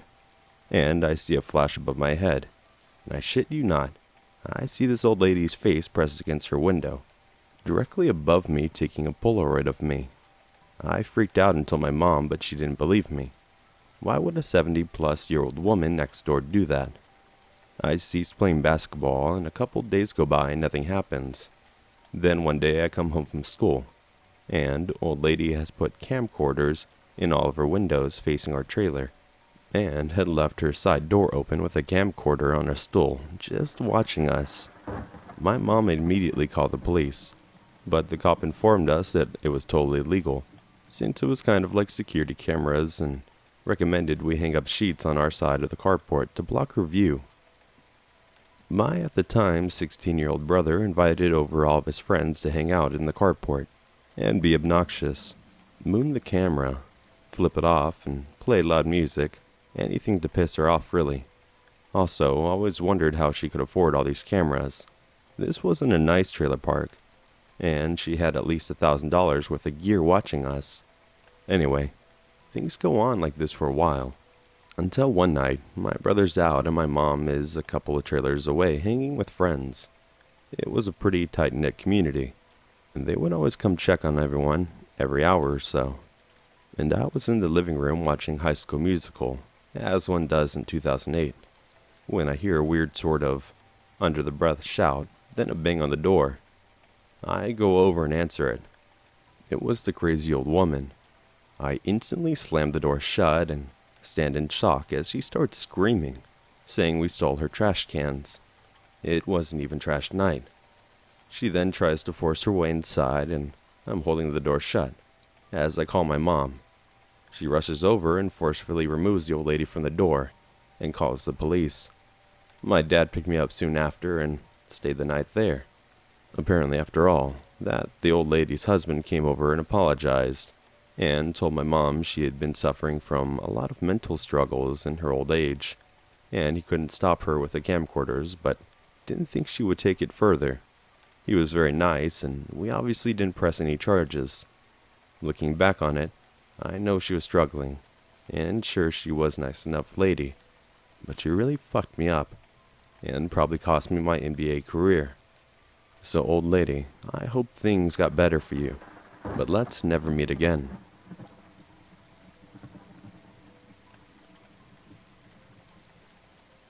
So, this is my first post on here. I finally made a Reddit because I think I have some frightening experiences, being as though I grew up in a very bad town. What they wanted while the counter assistant was busy helping other customers, and actually drawing up their customer ideas. Well, it was late night at the shop. Dad decided to stay open late since the bar next door was celebrating some kind of anniversary party, or something like that. I went out to have a smoke even though I wasn't 18. I blended it well since I had just walked out of the tattoo shop. Well, I'm enjoying the ciggy and scrolling through a couple messages from friends when I hear an odd crackling older man's voice say, You got an extra one of those? I looked up and expecting it to be one of the guys from the shop, just being funny and trying to creep me out. I was wrong. The guy standing in front of me looked like he had just crawled out of an abandoned building's basement. He had no coat on, which was odd because it was 14 degrees Fahrenheit that evening. I quickly responded, "I'm sorry, I don't. I borrowed this from a friend." My cig was not even halfway, but I wanted to put it out and go inside. The guy stood there looking at me. I avoided eye contact, unsure what to do. There were people standing on the corner outside the bar, but I didn't really want to panic and make a scene. He continued to ask me more personal questions like, "Are you getting the ink done?" And that made my skin crawl. "Are you here alone?" "No, I'm here with my friend," I said quickly. "I should probably get back inside. You can have this if you want." I handed him the cig, and he immediately put it in his mouth and took such a long drag that the cig was almost done. I felt very creeped out and said, "Have a good night," and went back inside. I told my friend, we will call her Renee, about this strange guy outside. She went out with me so I could smoke a full cigarette. At first it seemed like the guy had left, so I felt relieved, and was chatting and having a good time joking with Renee about the guy inside that kept staring at Renee and I. That's when I noticed something on the other side of the street moving in the bushes. "Do you see that?" I said, grabbing Renee's arm and pulling her close so she could see where I was pointing. "Probably just another possum. Let's get back inside, it's cold." She dragged me inside, and as the door shut I can see it was bigger than a possum, but more like a human. I shook it off and decided I was tired and still creeped out. It was about 4 a.m. when the shop finally closed, and I insisted on walking home since Renee had to drive 45 minutes in the opposite direction. I really enjoyed late night walks, but after Renee pulled away and drove out of view, I felt very uncomfortable being alone, and my phone died earlier so I couldn't call anyone. Why I didn't charge it, I would never understand. My house was only about 5 blocks from the shop, so it would only take me 15 minutes to get there, 12 if I walked fast enough. The night was actually pretty scary without music to kill the silence. I only made it about 2 blocks when I noticed a slight clicking noise, that of an old car's engine. I almost froze in place when I realized someone was behind me with their headlights off. Just kept going. I told myself it was probably some drunk idiot from the bar who forgot to turn on his headlights. I kept going, trying not to seem like I noticed. I wanted to turn around and look so bad, but I was terrified. The person was driving slow enough that they didn't pass me for another block. Finally, the truck turned on their headlights and sped up past me, and turned on the next corner. But I noticed the driver. My heart stopped, and I froze in my footsteps. It was the same guy from earlier who had asked me for a cigarette. He stared at me, and I could see the dark, glossy eyes and the darkness of his truck, and a few shadows on his face. He looked back at me, making eye contact with a sinister grin. I waited a few seconds, long enough that he would have already turned on the next street. I walked as fast as I could until I finally arrived at the corner, 1 block exactly from my house. I could see it. I was almost there. What happened next will forever be one of the scariest things that have ever happened to me. As I was crossing the street, a guy's voice called out from the darkness, "Hey you, come over here." I looked over and was horrified. The man was getting out of his truck and beginning to walk towards me. I started walking backwards towards my house still. "I'm calling the police," I yelled for some reason, even though my phone was dead, and I took off running so fast towards my house, thinking smart. I didn't go straight into my house. I turned the next corner and made sure he was behind me, and snuck into my neighbor's backyard. I was so scared I began to shake, and even though it was freezing temperatures, I was burning up in my heavy jacket. I waited for what seemed like half an hour, and decided it would be safe to go into my house. I watched out the window of the door that led straight to the basement. I waited a few minutes in the black hallway, and there he was. The man in the truck was driving by real slow with his lights off still. I've never seen that man again, but I will always remember the look on his face as he stared me down like I was fresh cut of meat. I often wonder what could have happened. if I didn't think to threaten the police and ran fast enough, even though my phone was dead. I hope in a way that sparked fear, long enough for him not to chase me.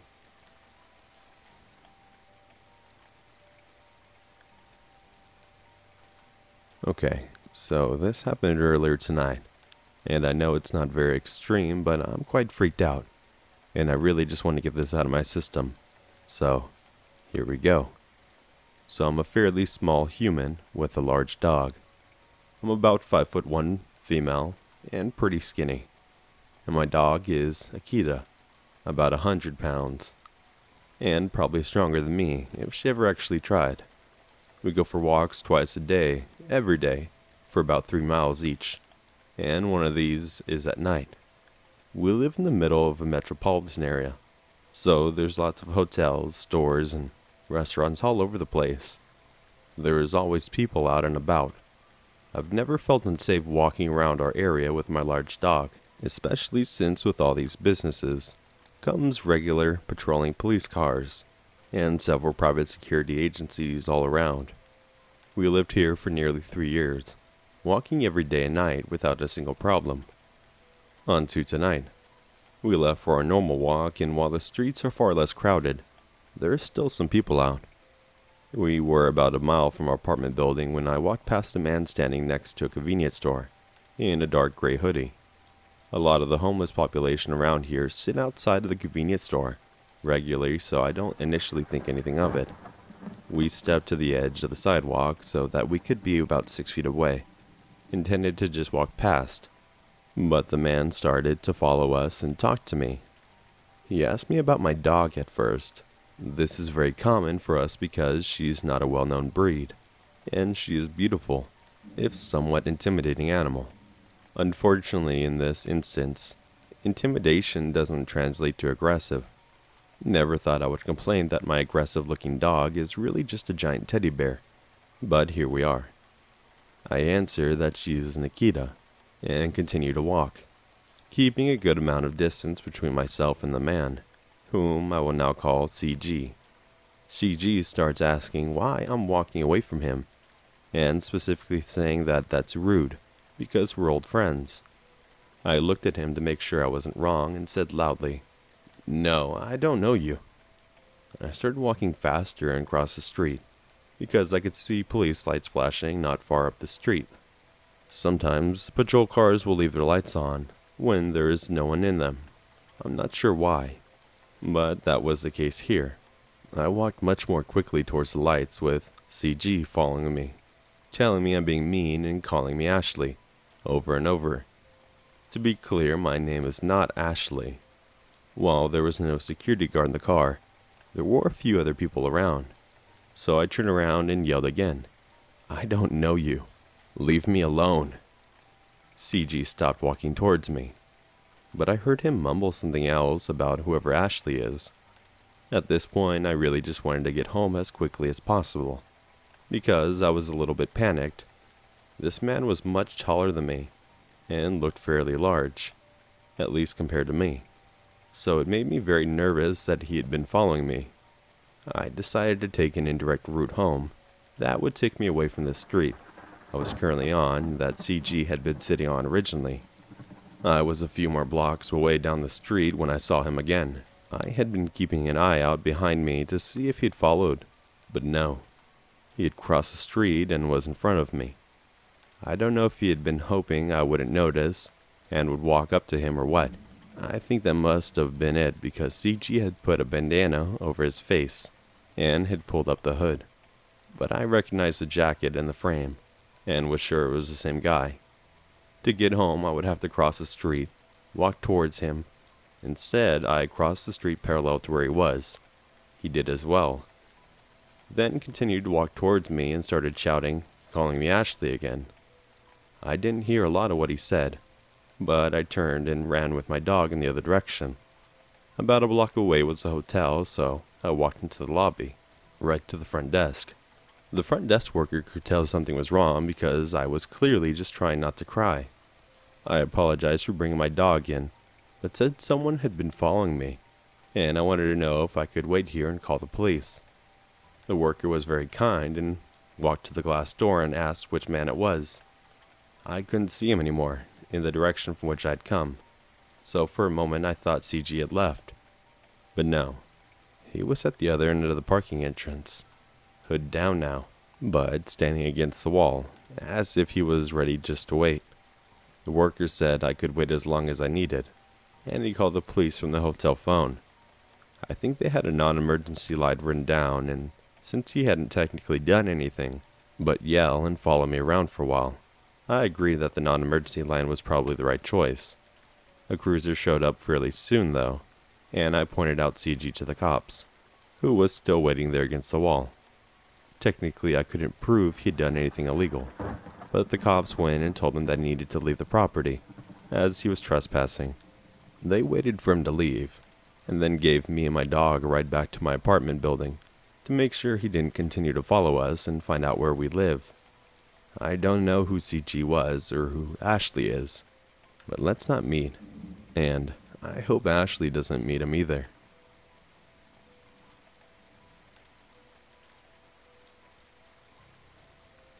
Okay, so when I was 14 years old, my friend and I were really into skateboarding.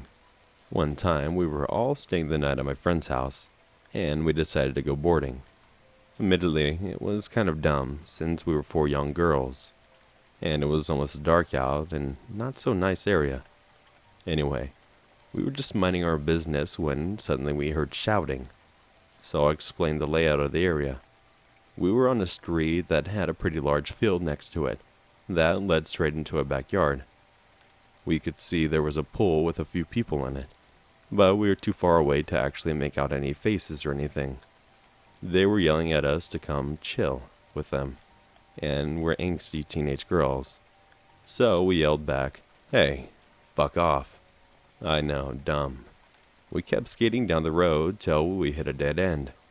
That's when I noticed 3 guys coming towards us in the field. I told my friends that we needed to run, and we did. We ran and ran until we came across a large dirt hill to hide behind. None of us had phones at the time, so we couldn't contact anyone for help. And at this point, we didn't even know if they were actually chasing us or not. That's when we heard something scraping on the street. I decided to look behind the hill to see what it was, and I saw the 3 larger men with bats. They were scraping their bats on the street on purpose to scare us. I could also see something sticking out of one of their back pockets. It looked like a gun, but I wasn't sure. I honestly nearly shit myself right then and there. Then one of them started saying, Come on, party with us, girls. We have presents," in a horrible, menacing voice. All of us started crying. They kept repeating that in almost sing-song way. It gives me chills thinking about it till this day. Once they passed the dirt hill, we took the opportunity to dart to the closest backyard and hide there. Thankfully, the woman who lived there was just coming outside for a smoke. She saw us and was obviously confused. We explained everything to her and she offered to drive us home. We happily agreed. She told us that those men had always been a bother, and she's called the police on them multiple times. My friends and I were all shaking but extremely grateful for this kind lady. And to those men, I hope I never come across any of you, ever again.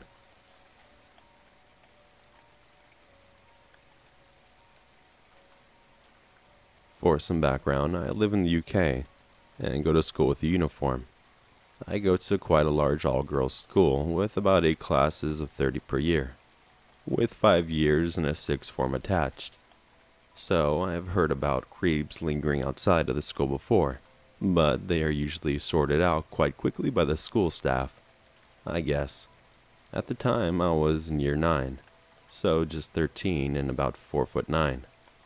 I had a big homework assignment due, and because I didn't have a computer at home, I stayed late at school to do it in the ICT suite. As it was the beginning of the school year, it was relatively dark at 5 p.m., which is when I got out of school and this event took place. I had to get the bus home as both my parents were working. The bus stop outside my school was fairly busy. There were a couple other people and me, and I had my back up against a fence and noticed a man under the bus stop, facing away from, but next to the road and opposite of the fence I was leaning on. I was aware of my surroundings as I had previous experiences with old creeps, and I'm a generally paranoid person. The man didn't strike me as particularly interesting, but I did notice him glance over at me from the corner of my eye. I then saw a bus and assumed it was mine, so I stepped forward to check. It was not my bus, which was annoying as I was cold and didn't have a coat. As I went to step back up against the fence, I almost stood back into the man that was under the bus stop originally, but he had moved to directly behind me. He had his arm up against the pole next to the bus stop, telling you the buses that come to the bus stop. I feel a bit cornered in, but I couldn't move as the other side of me had all the people waiting to get on the bus that was coming in. It felt like forever, as I could feel the man's breath on the top of my head, as I watched the bus cam and collect all the other people at the bus stop. But it was probably only a minute and a half. Once the last person got on that bus, I quickly moved out of the man's area and back against the fence. He moved so he was back under the bus stop, sitting across from me staring at the ground. At last, my bus came after about 3 minutes. I didn't want to give away the fact I was getting on this bus, but I had to wave it down, so I stood next to the road to signal it over. As I got on, my heart was really going, as the man was back behind me. I had already got my bus card out and scanned it very quickly, and only saw a few people downstairs. Normally, there might be a few people upstairs, in this case, so that's where I headed. That was probably my biggest success, or mistake. I don't know, to be honest. I got up there and it was completely empty. Great. Well, I couldn't really go back down at this point because I knew the man had already gotten on, and would be coming up the stairs, so I did the next best thing. I sat in the outside seat directly in front of the bus's camera, which I kept looking directly at, just in case something happened. The man came up the stairs as expected. He sat at the right back of the bus, not before looking and smiling at me as he passed. It was then that I had an idea that probably saved me. I live in a quiet street, and it was already dark now, so there was no way I was getting off this bus at my stop with this man. I pulled out my phone and earbuds. I put one bud in my ear and texted my best friend to play along when I FaceTimed her, and informed her of the situation. She understood, along with some small talk. I talked, loudly, about how my mom was so mad that I had stayed late at school, and that she had texted me saying that she was waiting at the door for me. And I had told her that I was only about 10 minutes away. In reality, I told my mom that I was staying late in the morning, before I left for school, and now my mom was at work, 45 minutes away, and so was my dad. About an hour and a half away, was limited access to either of their phones. I was at my stop to get off now. I took a deep breath as I stood up. I looked back at the man, and he was looking at me as I walked down the stairs. My friend was screen recording at the time just in case something went down. Thankfully he didn't follow me down, but as I was walking away from the bus, looked back to see him up against the back window, hands and fists staring at me. That's when I took my flimsy school shoes off and sprinted to my house, as the next bus stop was still in eyesight. There were two on the main road that led down my street. Once I was down the street and far enough away that you couldn't see the top of it anymore, I told my friend about him against the window. She understood, and I put my shoes back on. I speed walked the rest of the way to my house. My family still doesn't know about this, even though I was quite proud of myself on how I handled the situation, and how I ran with no shoes on, my heavy skirt and a big rucksack on my back. I don't think they will ever know, because as much as I don't want to ever stay late at school ever again, I know I probably will have to again at some point, and I don't want my parents to feel guilty about not being able to help if something more serious was to happen while they're at work.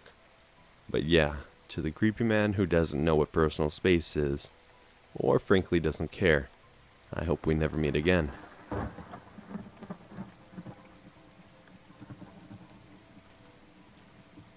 I was about 14 when my church youth director told me about the new kid who was trans, like me. I was immediately excited to meet him, and made it my mission to be friends. I'm usually not this outgoing, but I had recently been disabled and was starved of human interaction.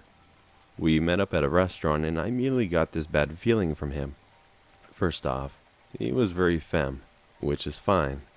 He had long hair and wore girls' clothes, but I understood that gender and expression were different. Then from the little he spoke, I got this vibe that he was really into dark media. I'm talking children's cartoons like Courage the Cowardly Dog and stuff like incestuous vampire murder stuff. But I brushed that off too. I enjoyed Invader Zim, and other people like dark subject matter than I do, so it's not a big deal. We ended up hanging out very frequently. He had a strange living situation where his mom had gotten custody of him after his grandparents looked after him for years. He hated all of them, even though he was supported by all of them. His mom had been neglectful of him for most of his life, so I understood why he was dysfunctional. Why would he talk for hours about stuff like cartoons and music? The bad feeling never went away, but I was able to repress it. After a while, he became more comfortable with me, and told me some more quirky things he enjoyed. Video games of people vomiting or violently pooping. That lady who stepped on those animals and crushed them to death. Even admitting to admiring school shooters in some weird philosophical way. That made sense to him. I was, to say the least, concerned. I thought maybe it's a release for him, quickly downplaying his behavior and trying to be empathetic. Now, he had a dog, and he loved this dog. If he had to choose between himself or this dog, it would be the dog in a heartbeat. This gave me some relief, since I have 2 puppers myself, and I'd also die for them. We would hang out, and our dogs met a few times. Even more relieved washed over me. But, over time, I knew that I couldn't be a good friend if I only hung out with him out of obligation, so I slowly pulled away from him. All this stuff happened in the span of 2 years, and I felt awful for cutting him off. My own mental health was suffering because I had stayed for so long, but the guilt from leaving was monumental. The guilt was suddenly turned to rage. I was out shopping with a friend of mine. It was my mom's birthday, and we ended up going to get some food. She was talking about some school drama and then says, "Have you heard about the guy who murdered his grandma's dog?" "No, I haven't. Who was it?" "Oh, just some trans guy from my school. It was really weird. I knew that my ex-friend was going to my friend's school. He was held back a lot, and my friend had talked about how this kid was older than her, but he was at least a grade below her. I asked her what his name was, and it was my ex-friend. Essentially, he beheaded his grandma's dog, cut out its heart and put one in the freezer, and the other in a drawer, and then texted one of his family members about it. This was a week after he turned 18. I'm still horrified. He had been around my family, my dogs, slept in my bed, and had been super close with me.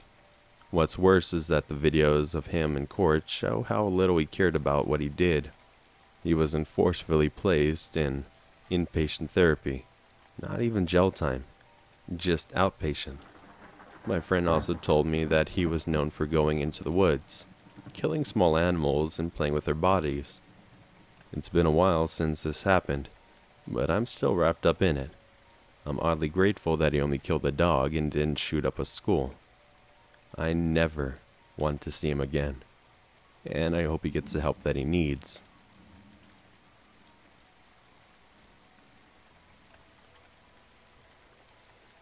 Okay, so this happened like 5 to 10 years ago. Memory is a little hazy, but I remember it rather clearly. For context, I was maybe 20 to 23-year-old male, and this was around 10 to 11 p.m. at night. Story time. So I was driving to my ex's house. We had a good friendship. Was a good breakup. She broke up with me, but not important to the story. Well, I noticed an odd sound from my car and thought it was a flat possibly. I went to the gas station that was on the way. This was a place I went to often to fill up, maybe buy a drink. So I pull in and start looking around. Sure enough, I had a flat tire. I start to take it off, and after fumbling with my tools, the car drives up right behind me, which I thought was odd, but whatever. I'm having a hard time getting the flat tire off, and he gets out and walks up close to me. I don't remember how he greeted me, but he wanted some money. He asked me if I could give him some. My heart races a bit. Luckily, the gas station has people around it, so I feel fairly safe if he were to threaten me. I reply, "No, I don't carry cash," which was a lie, but figure that ended. There's a woman in his car that looks sketchy.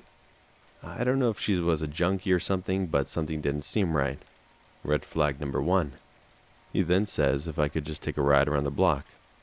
I said no, I'm just trying to fix my tire here. I started getting nervous.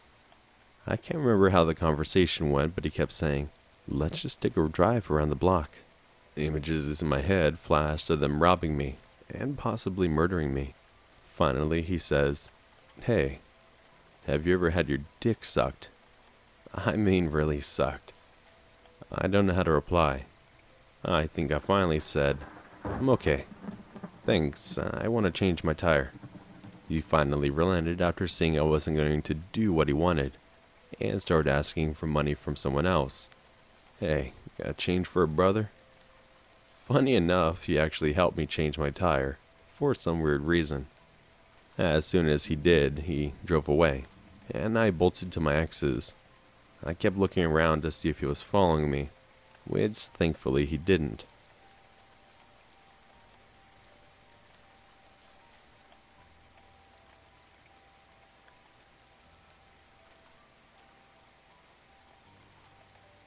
Stalkers in the Canyon. About 4 years ago, I was a junior at a small college in LA County.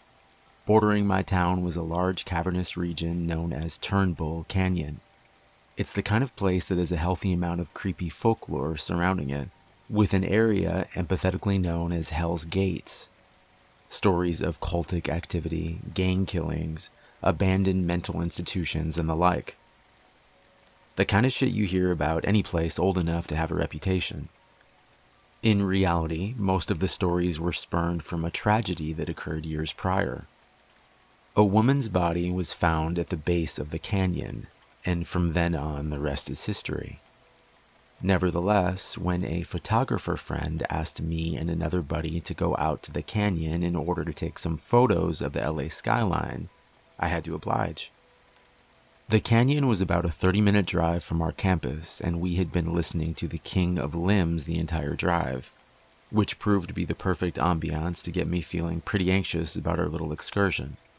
I should also note that I'm a pretty anxious guy in general, so traveling out to a remote area preceded by its reputation for scary occurrences admittedly had me thinking twice about the decision.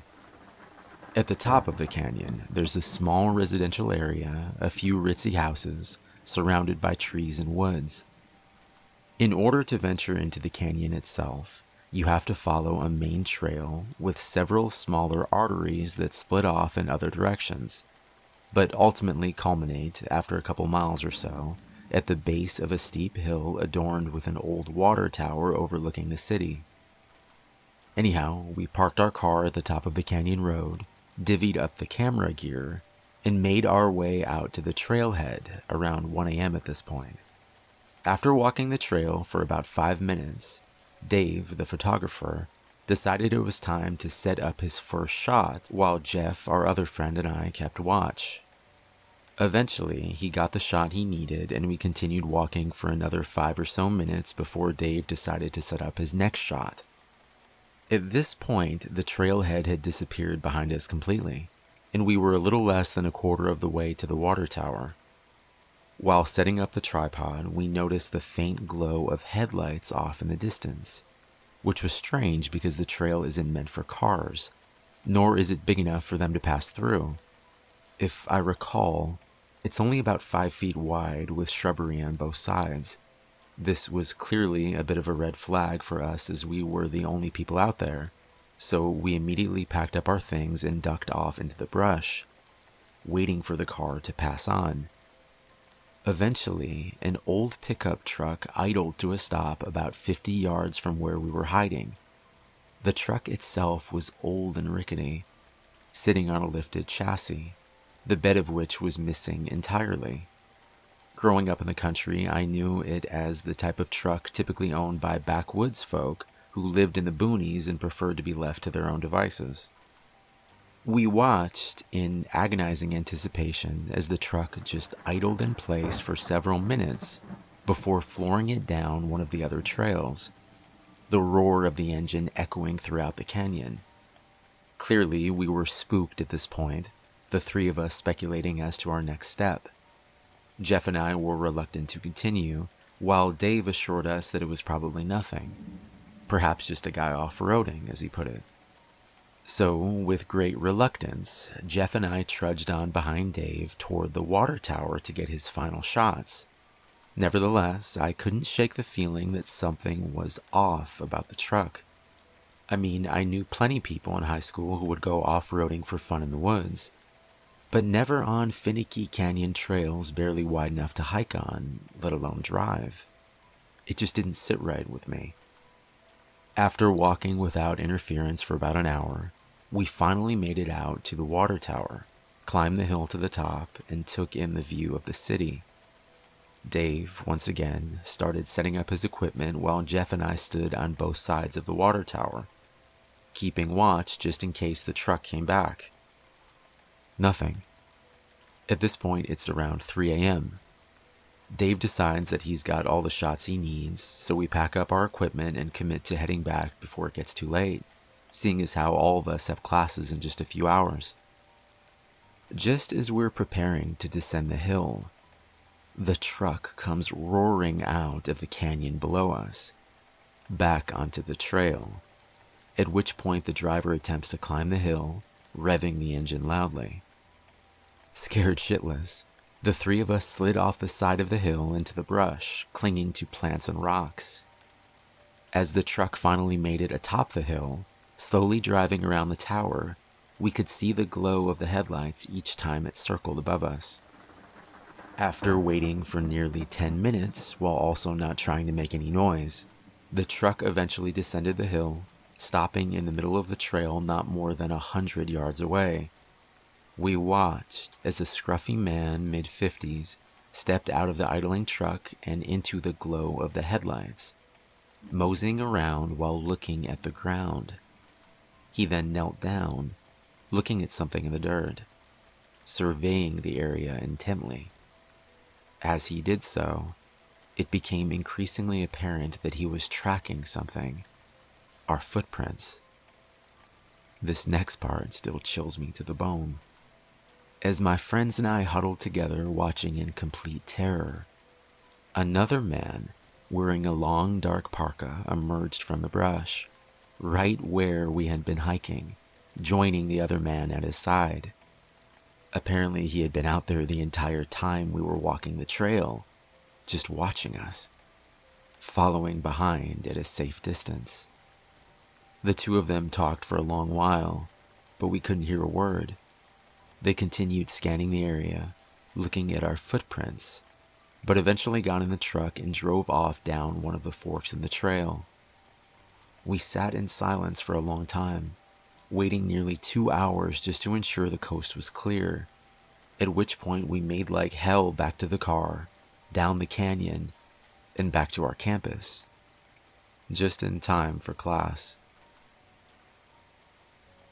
I know this is really long, but there's also not really any way of shortening this story. I'm not even sure how to start this story off, but here's a little background. I've had my Instagram for about 5 years. I post pretty simple photos of me, and I'm a photographer and artist, so I take a good amount of the pictures as well. I don't have a large following on Instagram, so considering this started about 4 years ago, I probably had about 2,000 followers, and most of them were friends, family, or friends of friends. One day, I posted a screenshot on my private Instagram of someone random viewing my story.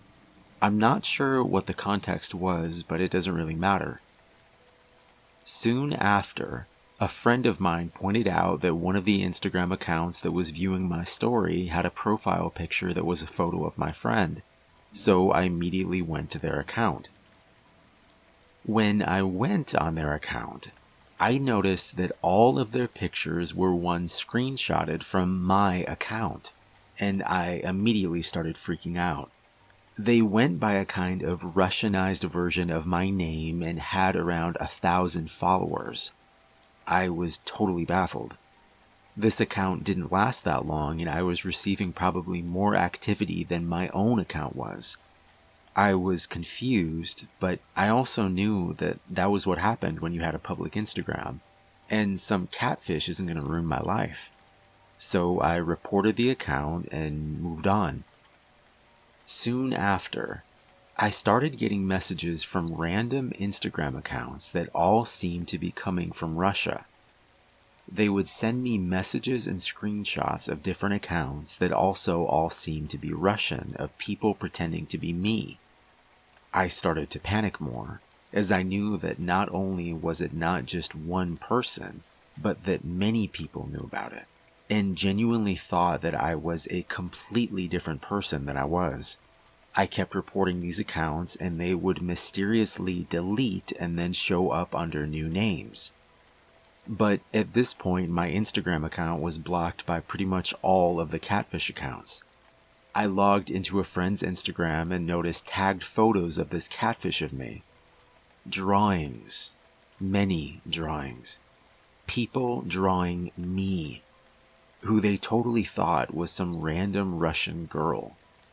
There was a Twitter account, a YouTube account, a VK, which is a Russian-based social media account, a Facebook account, all under this fake name and using photos of me.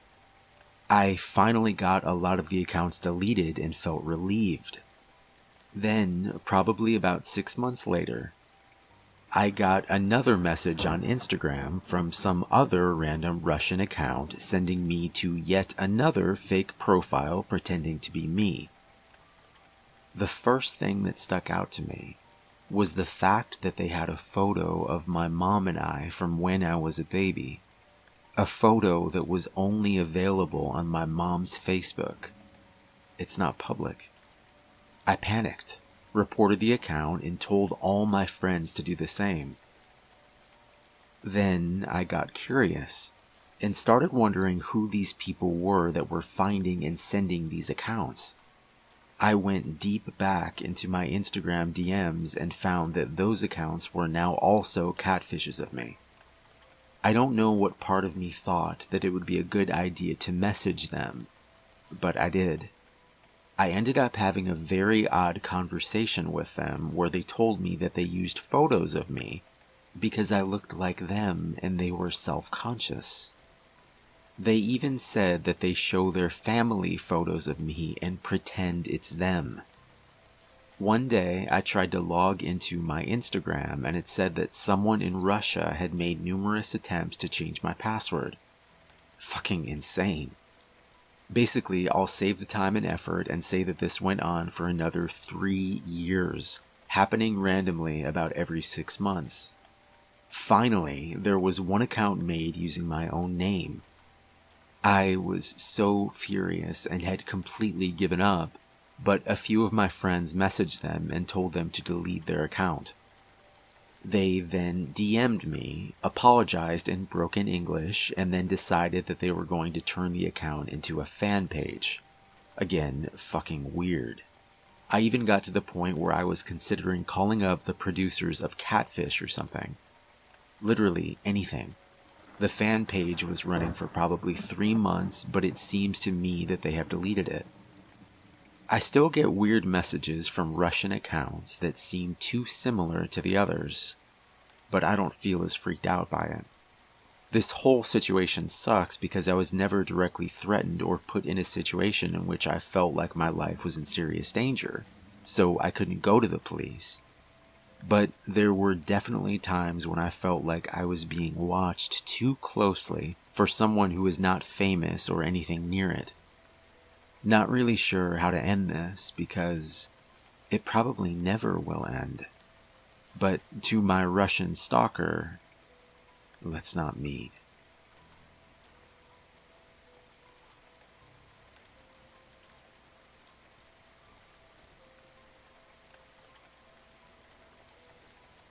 Four years ago, I met this girl called Carrie.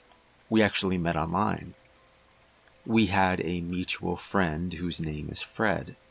I used to live with abusive family, so I had to run away to live with Fred. And I happened to have a crush on Fred. And then I discover that Carrie happens to have a crush on him too. All three of us were talking normally and everything until Carrie introduced us to her psychiatrist called Enzo. Whenever we used to talk to her, she is always depressed, always wants to kill herself. And Enzo diagnosed her with schizophrenia. Like once she wanted to throw herself from the window. Or the time when she went insane and was hysterically crying, and Enzo had to use a tranquilizer on her. There is always something wrong with her, and because we were her friends, we wanted to help her. She even told us about her breast cancer that happened because of her depression. One of the moments she wanted to kill herself is when she was hospitalized for her heart condition. Something happened, and then we hear from Enzo, who was visiting her at the time, that she actually jumped from the 3rd floor of a hospital. She had broken ribs and a twisted shoulder.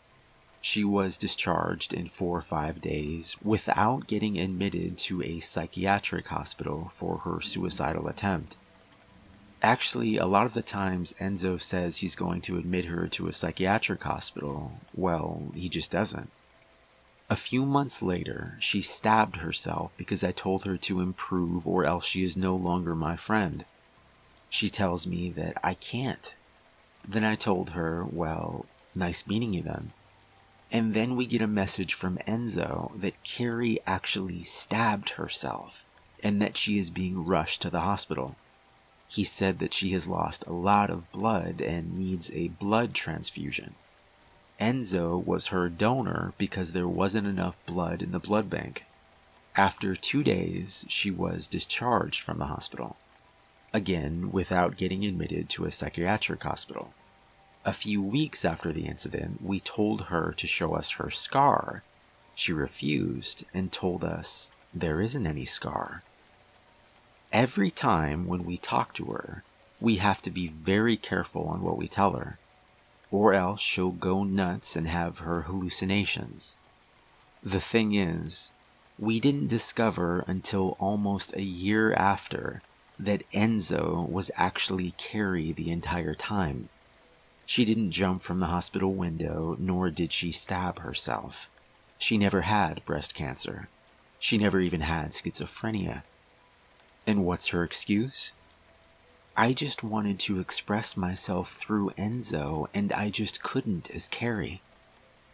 We caught her when Enzo actually told us that he wanted to kill her, and that Carrie was his lab rat and that he is done with her. We seriously found that fishy, so we Googled Enzo's full name, which she used to tell us, and we found nothing. We even went on to ask people from the same country she lives in about the list of psychiatrists there. We found nothing. She also went on to create at least 5 or 6 people. She went to tell her friends about us ditching her for catfishing. Well, her friends went on to attack us. And apparently she had sex with Fred and got pregnant, even though she told him she was on birth control. And she had to abort it. And now her friends are blaming him for making her abort it. They also went on attacking me, calling me a goat or jihadist because I carry an Arab nationality. And they even threatened to tell my family about my whereabouts. I also got attacked for lying about my age. I was a teenager back then when I lied. Well, guys, this is what jealousy does to people, to the point where they catfish and manipulate others. So, Carrie and her friends, for fuck's sake, let's not meet again. So, Carrie and her friends, let's not meet again. I got followed in the subway. Let me give you context. I was 18 at the time, living in a city up north, but going every day to my local theater school in Paris, which is about a 1-hour train ride.